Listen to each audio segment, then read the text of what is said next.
Halo mahasiswa, selamat datang kembali. Kali ini kita akan membahas mengenai proses penelitian konsumen dalam konteks perilaku konsumen. Tujuan pembelajaran kita di sini adalah memahami pentingnya mengapa kita perlu melakukan riset mengenai konsumen. Dan ini manfaatnya bagi perusahaan, kepada merek kita, dan juga manfaatnya bagi konsumen itu sendiri. Kemudian yang kedua adalah memahami langkah-langkah dari proses penelitian terkait dengan konsumen. Dan yang terakhir adalah memahami pentingnya bagaimana cara membangun suatu tujuan penelitian yang spesifik sebagai langkah dasar dalam membangun suatu perancangan penelitian tentang konsumen. Kita akan mulai dari mengapa kita memahami pentingnya melakukan proses penelitian mengenai konsumen. Sebagai seorang pemasar, tentunya kita perlu memahami perilaku konsumen. Kita perlu memahami mengapa mereka memutuskan untuk membeli produk tertentu atau memutuskan untuk loyal pada produk tertentu. Dan pada akhirnya, manfaat dari kita melakukan riset tersebut adalah akhirnya menciptakan suatu strategi pemasaran yang baru, atau menciptakan produk yang baru, atau juga kita kemudian memiliki suatu pesan promosi yang powerful untuk kita sampaikan kepada konsumen. Sehingga perusahaan tentu saja perlu mendapatkan wawasan mengenai konsumen itu sendiri. Berikut ini Anda bisa melihat proses penelitian mengenai konsumen dalam gambar 2.2. Yang pertama adalah develop objectives. Kita harus tahu apa dulu yang kita teliti. Jadi tahap yang pertama adalah membangun apa tujuan penelitian kita. Apakah kita hanya ingin mencari informasi mengenai loyalitas konsumen, ataupun kita ingin mencari produk favorit apa yang saat ini disukai oleh konsumen, atau kita ingin mengetahui kenapa sih konsumen kemudian memilih produk A daripada produk B, atau ada nggak sih perbedaan antara jenis kelamin pria dan wanita dalam memutuskan pembelian mobil, misalnya seperti itu. Jadi develop objectives ini bicara mengenai apa sih yang ingin kita teliti. Setelah kita tahu apa yang ingin kita teliti, yang berikut adalah mengumpulkan data sekunder. Data sekunder ini bisa didapatkan dari berbagai macam sumber. Bisa dari data internal perusahaan itu sendiri, ataupun dari data eksternal perusahaan. Misalnya kita mencari dari artikel koran, ataupun jurnal, publikasi, hasil riset, database perusahaan, dan lain sebagainya. Jadi ketika kita mengetahui bahwa misalnya pria dan wanita, kita menganggap bahwa ada perbedaan dalam pengambilan keputusan pembelian pakaian. Wanita lebih menyukai warna yang lebih terang, pria menyukai yang warna rata-rata lebih gelap. Nah, kita kemudian mencoba untuk mencari pendukung melalui data sekunder yang kita temukan melalui penelitian-penelitian yang sudah dilakukan sebelumnya. Setelah kita mengumpulkan data sekunder tersebut, kita bisa memutuskan apakah penelitian kita akan menggunakan desain penelitian kualitatif ataupun desain penelitian kuantitatif. Ketika kita memutuskan desain penelitian kualitatif dalam penelitian kita memahami metodenya seperti apa, kemudian melihat kuesioner yang akan kita sampaikan kepada responden kita atau narasumber kita yang akan ditanyakan, dan mempersiapkan tuntunan melakukan diskusi. Nah, dalam desain kualitatif ini kemudian kita melakukan risetnya, ya. Kita mempersiapkan juga interview orang yang memiliki kemampuan interview yang baik. Kemudian setelah kita mengoleksi semua data dari narasumber kita menganalisis data dan menyiapkan laporan. Nah, ketika kita memilih desain kuantitatif, misalnya kita menyebarkan kuesioner, kita harus memahami metodenya, kemudian sampel desain kita siapa, termasuk juga dalam mengumpulkan instrumen-instrumen yang akan kita gunakan dalam penyebaran kuesioner. Dan setelah itu kita akan menyebarkan kuesioner tersebut kepada para responden. Setelah mendapatkan data, kita menganalisis data, dan yang terakhir adalah mempersiapkan laporan. Nah, prosesnya hampir sama. Untuk berikutnya, saya akan menjelaskan lebih jauh mengenai proses-proses terkait dengan riset kualitatif dan kuantitatif. Dalam kita melakukan proses riset, ada dua cara gitu ya dalam pengumpulan data. Yang pertama adalah pengumpulan data secara sekunder, kemudian yang kedua adalah pengumpulan data secara primer. Secara primer bisa dikumpulkan dalam dua cara. Yang pertama adalah kualitatif dan kuantitatif yang akan kita bahas dalam slide-slide berikutnya. Pengumpulan data sekunder adalah pengumpulan data yang bisa kita dapatkan dari data-data yang sebelumnya sudah ada, misalnya melalui publikasi, media massa, ataupun melalui jurnal-jurnal dan penelitian-penelitian yang sudah dilakukan sebelumnya. Begitu juga kita bisa memanfaatkan artikel, media massa, atau majalah terkait dengan konteks dan bidang yang kita teliti. Dalam primer research ataupun riset primer, nanti akan ada dua cara, yaitu kualitatif dan kuantitatif. Nah, sebelum kita masuk lebih dalam lagi untuk memahami metode-metode ini, pertama-tama ketika kita melakukan riset, kita harus membuat suatu atau mengembangkan suatu tujuan riset. Tujuan riset di sini antara lain berisikan mengenai tujuan dan sasaran yang akan membantu kita untuk membuat desain riset yang baik.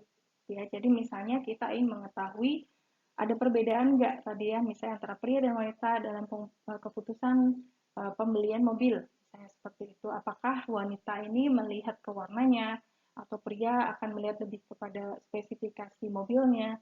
Nah, untuk bisa melihat apakah ada perbedaan persepsi dan penilaian, kita bisa menggunakan alat misalnya seperti independent test ataupun ANOVA. Dan tentu saja ketika kita ingin mendapatkan data seperti itu, kita harus menggunakan data kuantitatif.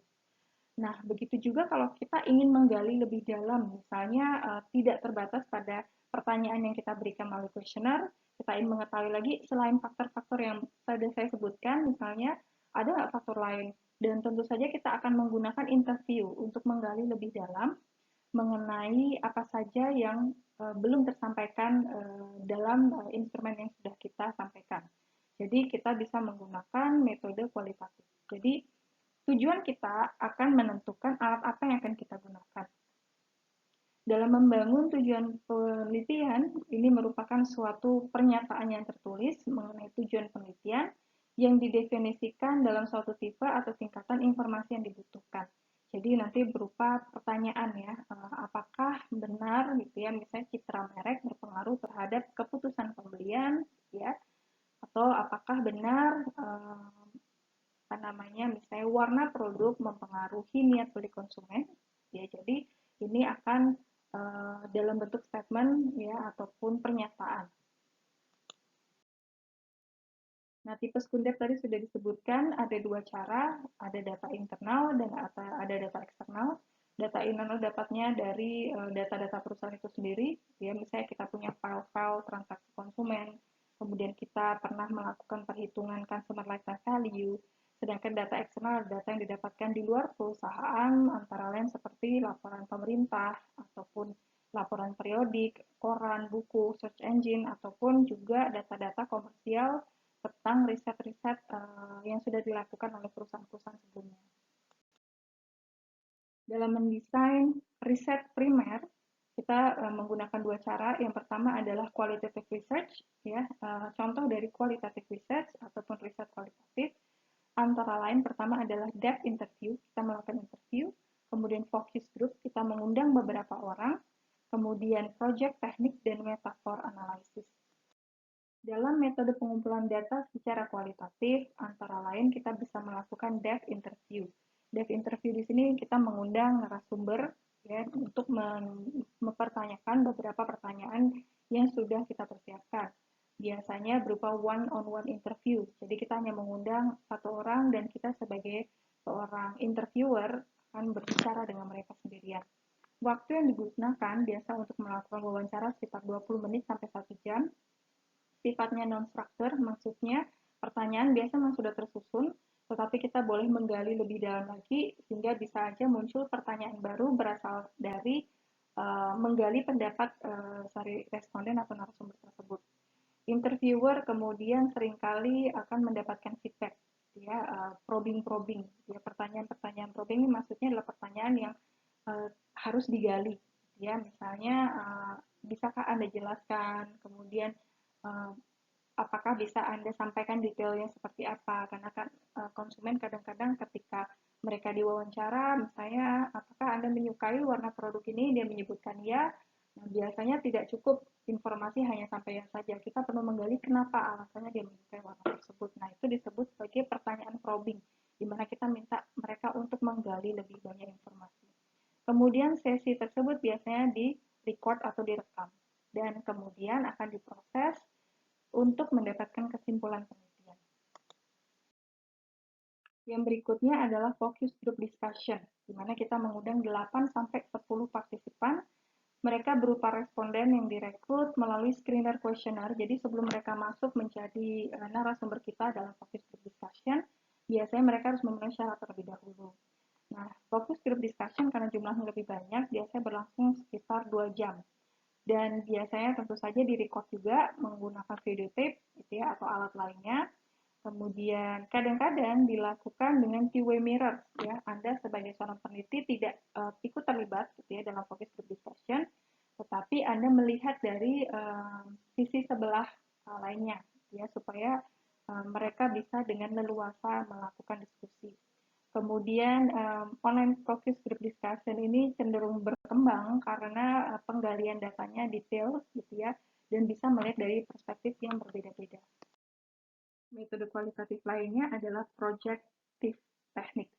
Projective techniques di sini adalah suatu prosedur riset yang dirancang untuk mengidentifikasi suatu perasaan yang tidak disadari oleh konsumen atau motivasi-motivasi mereka di balik itu. Nah, biasanya ada banyak alat yang digunakan ya dalam projective techniques, misalnya antara lain adalah mereka diberikan suatu gambar, kemudian mereka harus merangkai gambar tersebut. Kemudian mereka diminta untuk menyusun gambar tersebut sehingga ini biasanya ada suatu cara tertentu sehingga seorang psikolog bisa melihat maksud dari gambar dan susunan gambar tersebut seperti apa. Bisa juga mereka diminta untuk menyelesaikan kata. Ya, misalnya ketika saya melihat produk Coca-Cola yang saya pikirkan adalah ya atau misalnya cara saya mencuci tangan adalah dia harus menjelaskan. Ya, jadi ini akan membantu kita untuk memahami motivasi di balik apa yang mereka lakukan. Cara lainnya yang cukup menggunakan teknologi dalam metode kualitatif adalah disebut sebagai looking in. Looking in di sini adalah melihat informasi dari berbagai macam thread ataupun feed ataupun postingan-postingan yang ada di sosial media termasuk yang ada pada blog dan apa yang sedang didiskusikan dalam forum-forum secara online. Metodologi di sini untuk menangkap pengalaman konsumen, opini, kemudian peramalan mengenai konsumen, kebutuhan, dan juga interest mereka terkait suatu topik yang sedang kita cari. Desain riset primer bisa kita secara kuantitatif, kita bisa gunakan observasi, kemudian eksperimen ataupun percobaan, dan juga survei questionnaire. Dalam melakukan observasi, di sini membantu seorang pemasar untuk mendapatkan lebih banyak pemahaman mengenai hubungan antar orang dan produk dan istilahnya mengawasi bagaimana mereka melakukan pembelian dan menggunakan produk. Di sini juga akan membantu seorang pemasar untuk mendapatkan pemahaman lebih dalam mengenai apa yang disimbolisasikan produk di hadapan konsumen. Jadi tentu saja kalau namanya observasi berarti kita melakukan observasi ataupun pengamatan dalam riset tersebut. Dalam pengumpulan data observasi, kita bisa menggunakan banyak alat, gitu ya. Kita bisa menggunakan mechanicals atau electronic device atau alat-alat elektronik untuk melakukan record terhadap respon perilaku konsumen. Konsumen biasanya akan digunakan suatu teknologi bagi kita untuk bisa mengawasi dan melihat perilaku konsumen. Dan alat-alat tersebut antara lain seperti video kamera, misalnya kita melihat mengawasi mereka melalui CCTV, bagaimana perilaku mereka, atau bisa juga melalui barcode scanner. Jadi ketika kita menggunakan barcode scanner, biasanya kan terrecord transaksi mereka, kemudian pattern belanja mereka seperti apa. Kemudian respon latensi, galvanometer, video pitch analysis, ataupun eye camera. Ya, ini alat-alat lain yang nanti Anda bisa cari tahu lebih dalam lagi seperti apa, ya, karena terbatas waktunya kita tidak bisa membahas di sini. Yang berikutnya, penelitian eksperimen ataupun percobaan. Kita menggunakan tes untuk melihat berbagai macam variabel. Ya, eksperimen di sini biasanya digunakan untuk mengontrol variabel yang dimanipulasi dalam suatu waktu yang bersifat konstan, kemudian hanya bisa dilakukan dalam single market area, dan hanya dilakukan juga bisa melalui laboratorium. Ya. Nah, eksperimen ini contohnya misalnya kita ingin mengetahui pendapat seseorang mengenai minuman bersoda. maka kita menaruh Pepsi gitu ya dan Coca-Cola dalam suatu gelas yang tidak berlabel, dan mereka harus memberikan opini mereka, misalnya mana yang menurut Anda lebih disukai, mana yang rasanya menurut Anda lebih enak, kemudian mana yang menurut Anda akan Anda beli misalnya. Nah, itu adalah eksperimen. Nah, bisa juga kita ingin mengetahui misalnya bagaimana respon musik ya, peran musik ketika anak mahasiswa ataupun siswa bersekolah atau berkuliah. Jadi misalnya di jeda sesi gitu ya, si dosen menyetel musik. Kemudian selama 1 semester selalu dilakukan di kelas A. Nah, di kelas B itu tanpa musik sama sekali. Kemudian akan dilihat apakah prestasi mempengaruhi musik itu mempengaruhi prestasi mereka. Dilihat dari nilainya, ya. Nah, itu adalah contoh dari eksperimen. Kemudian ketika kita ingin melakukan riset, biasanya kita harus mempersiapkan validity dan reliability pada instrumen yang akan kita gunakan. Di sini validitas adalah memastikan bahwa data yang kita gunakan gitu ya, dalam studi bisa digunakan, bisa diandalkan. Kemudian reliability di sini adalah memastikan bahwa dengan kita menggunakan alat yang sama, kita mendapatkan hasil yang konsisten. Contoh dari skala attitude ya, skala dalam mengukur sikap. Ya, kita bisa menggunakan Likert scale ya, misalnya dari sangat tidak setuju sampai sangat setuju, ataupun sangat puas sampai sangat tidak puas. Lalu semantic difference scale gitu ya. Jadi misalnya ketika saya merasa bahwa berbelanja online adalah dari yang menyenangkan gitu ya sampai tidak menyenangkan gitu ya, dalam bentuk titik-titik gitu ya. Atau menurut saya artis ini ganteng, jelek misalnya seperti itu. Kemudian behavior intention skill ya, memastikan kecenderungan konsumen akan berperilaku dalam suatu perilaku tertentu. Kemudian rank order ya, kita melakukan ranking. Misalnya kita melihat atribut keputusan pembelian smartphone ya. Kita meranking mana yang menurut kita kalau kita ingin melakukan pembelian yang atributnya paling penting bagi kita. Kita melakukan rank order. Kita juga bisa melakukan pengukuran terhadap kepuasan konsumen, gitu ya. Bisa melakukan survei. Survei ini juga bagian dari metode kuantitatif yang belum dijelaskan tadi. Kita menyebarkan kuesioner untuk memastikan mereka puas atau tidak, gitu ya, mengenai suatu hal mengenai produk kita. Bisa juga kita mengirimkan mystery shopper, ya, pura-pura sebagai konsumen biasa, padahal dia adalah utusan perusahaan sendiri, dan dia harus berperilaku seperti konsumen, melakukan pemesanan produk sampai produk itu datang, dan dia akan melakukan penilaian apakah dia dilayani dengan baik, makanannya diberikan dengan kualitas yang baik atau tidak. Atau kita bisa melihat dari customer complaint analysis. Jadi misalnya perusahaan kita menyediakan suatu box untuk kritik dan saran ataupun email untuk kritik dan saran, dan kita bisa menganalisis dari kritik dan saran dari customer tersebut mana yang bisa kita gunakan untuk meningkatkan kualitas produk ataupun layanan perusahaan. Ketika kita mengumpulkan survei, biasanya ada sampling atau pengumpulan data. Sampel di sini adalah susunan populasi untuk mengestimasi ya, atau memprediksi atau memperkirakan karakteristik dari keseluruhan populasi. Misalnya siapa yang harus disurvei, berapa jumlah mereka, dan bagaimana cara memilih mereka. Seorang researcher ya harus memilih kemungkinan probabilitas atau non probabilitas sampel gitu ya. Ketika sebuah populasi itu diketahui, biasanya kita bisa menggunakan probabilitas, tapi ketika populasinya tidak diketahui, misalnya kita ingin mengetahui berapa orang sih yang di sini memiliki smartphone lebih dari 2, kadang-kadang kita nggak punya datanya gitu ya, sehingga kita bisa menggunakan non probability sample. Ketika kita kemudian hampir menyelesaikan gitu ya, penelitian kita, kita bisa melakukan coding ya dari pertanyaan-pertanyaan yang ada, kemudian melakukan responnya semuanya ditabulasi, dianalisis, dan yang terakhir kita melakukan persiapan laporan akhir.